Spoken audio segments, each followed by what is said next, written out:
রহিম। আগে বৈঠকে পাঁচটি মাসালা। নাম্বার 1, আগে বৈঠক ফরজ। নাম্বার 2, আতাইয়াতু পড়া ওয়াজিব। নাম্বার 3, দুরুদ শরীফ পড়া সুন্নত। নাম্বার 4, দুআয়ে মাসরা পড়া ফরজ।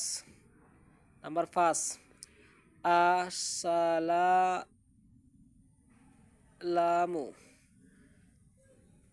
আলাইকুম বলিয়া নামাজ শেষ করা ওয়াজিব। আসসালামু আলাইকুম রহমতুল্লাহ। বন্ধুরা সবাই ভালো আছেন? এটা যদি কোথাও ভুল হয় ক্ষমার দৃষ্টি তাকিয়ে নিজেরা ভালোভাবে পড়ে নেবেন, শিখে নেবেন। আসসালামু আলাইকুম রহমতুল্লাহ। ভালো থাকেন, খুদা হাফেজ।